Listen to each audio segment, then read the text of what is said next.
Acknowledging that there are physical differences between men and women. Talking about that women wouldn't be able to do as many pull-ups, and I think that she was making a case here that there should be different standards. There's a thing called Title IX, and this is why we continue to say we should have biological men and men's sports and biological women and women's sports. And so I look forward to utilizing that to talk to all of my colleagues on the other side of the aisle. Maybe they will stand with us in helping us protect women's sports. I think she made a great argument there for it. Moving on to today, Director Patel, thank you for being here. Thank you for your commitment to making sure that America is safe again. Thank you for doing that coast to coast and within our cities. I certainly look forward to talking about that and talking about your historic gains in these areas. But I would be remiss if I didn't begin my questioning with you about the horrific events that we have seen over the last week. Obviously, our heart breaks. Not only for Erica and Charlie's two children and for parents and families, but for America and for those of us who knew him, you being chief among those. So just my sincere condolences and thank you for the steps that you and the FBI have taken to make sure that we have someone within custody, and we're going to be able to move forward with that. But if you look over the last, since last summer alone, we had 2 assassination attempts on the president. We've had an arson attack on the governor Shapiro there in Pennsylvania. You have the murder of the state representatives, Melissa Hortman and her husband in Minnesota, along with the shooting of State Senator John Hoffman and his wife. Several anti-Semitic attacks, several attacks on Christians that were noted by Senator Hawley. We had the killing of 2 Israeli embassy staffers here in D.C., the June firebombing in Colorado. We could go on, and we saw a culmination, as Senator Schmidt said, with the brutal assassination of Charlie Kirk last week. I appreciate you committing to both Senator Hawley and Senator Kennedy, talking about making sure that all that are involved are held accountable. I think that is critically important, and I think that America needs that transparency. I want to read you some words of Vice President J.D. Vance. He said, "If we want to stop political violence like what happened to Charlie Kirk, we have to be honest about the people who are celebrating it and the people who are financing it." My question to you is, in light of Charlie's murder and all of the things that we have just referenced and have been talking about today, what steps is the FBI taking to more aggressively crack down on those who promote, encourage, finance, fund these types of engagements and this type of political violence? Thank you, Senator, for your kind words. So in terms of how we crack down on the root cause of this violence, for now putting aside the ideological motivations and how they got there, the monetary issue is a real issue. And as I've said before, we follow the money. So we work with our partners at the Treasury Department to trace where the money came from, how these individuals paid for the training they received or the platforms they were using, and also how these individuals collectively got together in whatever groups they were on whatever social media sites they were on, to utilize clickbait to make money Bingo. For their ideology. And so to trace all of those, we are using, not just in Charlie's investigation, but others, lawful process and serving 2703D orders on any entity that is related in any way financially to any of these criminal acts of violence. And we are going to hold them accountable with our partners at the Department of Justice. Excellent. I would love to stay abreast of that, and just we must get to the bottom of it. We must follow the money. Someone is funding this discourse.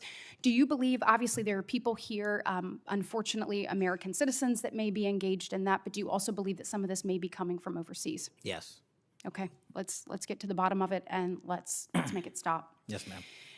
I want to ask you about the Dobbs decision. So we know that it was leaked in May of 22, and then we had the Marshal Service say we found nothing in January of 23. I find that absolutely mind-boggling, that we can't figure out who leaked that opinion. We know it was done in attempts to undermine the process, and then the intimidation of the justices occurred after that. Tell me what you can do as FBI director to help us get to the bottom of what happened and actually hold someone accountable for their actions. So I can't speak to what the marshals did and how they conducted their investigation. I can tell you, generally speaking, the FBI has taken over the investigation on the leak because it was such a detrimental leak. So you commit to getting to the bottom of it. We are utilizing the full resource of the FBI as we usually do on leak investigations, and we will make sure our results are public at the appropriate time. We need answers. I want to talk about child sexual exploitation. Thank you for making protecting our youth your top priority. We know that that is the greatest gift that we have. That is our greatest treasure here in the United States is the next generation. And finally, we have an FBI director that is putting that at the top of his list. Can you tell me the steps and the different initiatives? I've heard you talk about a couple of them. You've mentioned 764 amongst other things. Tell me what you're doing, and specifically, I want to know about when it comes to sextortion. So as a parent who is raising children right now, teenagers, and you're looking at what's happening, whether people are snapping photos and then what's happening online, I have had a number of parents sit in front of me telling me terrible, heartbreaking stories about their children ultimately taking their own life because of being blackmailed. I want to know, what steps are you taking to get to the bottom of that and to absolutely end this? If this were happening in a storefront, Mr. Director, that store would be shut down, no matter where it was, coast to coast, and yet we continue to allow these things to happen, and we've got to have a more targeted approach when we're looking at this. And so what are you doing to protect children and specifically sextortion? So in our VCAC initiative, our Violent Crimes Against Children is our umbrella enterprise operations hub for things like Operation Enduring Freedom and Operation Not Forgotten and Operation Justice. And in things like that, those are producing the results that I told you about. 1,500 child predators arrested, 300 human traffickers arrested, 4,700 children identified and saved, a 35% increase from year to date last year alone. But specifically on your sextortion question, Senator, that is a problem that we are seeing explode on generative AI in private sector and social media companies. And what we're doing is engaging with NCMEC, the National Center for Missing and Exploiting Children, because this one stat alone should probably cause great pause. They have seen a 1,325% increase in generative AI leading to sextortion and child sexual abuse. That cannot be countermanded by the FBI alone. We have embedded people at NCMEC and have a great partnership with them. But what we need to do is what we did in the month of May, and we're doing it over and over again. We arrested 400 individuals in 1 month in 1 month search. Wow, These individuals have prioritized. The agents and intel analysts have never left that mission. They're doing multiple missions at the same time. That's what the FBI is called upon to do day in and day out, and we won't stop doing two things at once. But we need help from social media companies. We need help from the private sector and the internet service providers that allow this generative AI to be hosted on their platforms. We have got to get a resolution on that with our partners in Congress and the private sector. Well, we are definitely committed to working on that. I know the people up here, so you let us know what tools you need, and I know we've got several ideas that we look forward to pushing forward. In my remaining 2 minutes, I want to talk to you about your historic results when it comes to crime.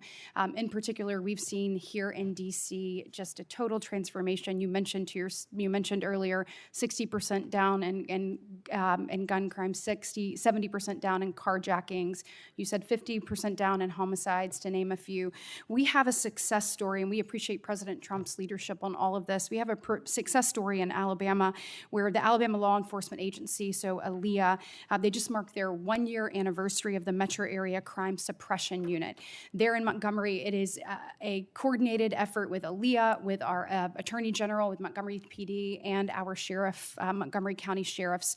They've seen a 30% drop in violent crime and a 19% drop in overall crime. So it is actually producing results. It's this type of interagency connectivity that I think ultimately is going to lead us to safer cities and safer streets. I know that you are committed to that, committed to working with your partners. You said earlier you've elevated sheriffs and police officers there to the 7th floor. Thank you for doing that.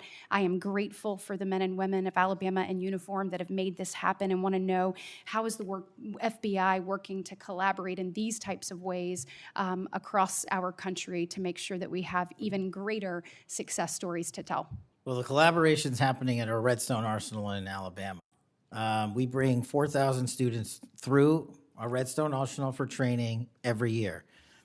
In terms of our future plans, in the next few years, we will bring 13,000 students a year through Alabama's Redstone Arsenal. And by students, I mean FBI employees, I mean sheriffs, I mean police chiefs, I mean cops, I mean intel analysts, because that is their future gem of how we are going to train local law enforcement. And we're so thankful for the dedication of resources to that facility. And I encourage everyone to go down there and take a look, because if you want to see where the FBI is going and how we're going to train the future, it's happening at Quantico and Redstone. We are very proud of it, and thank you so much for your leadership.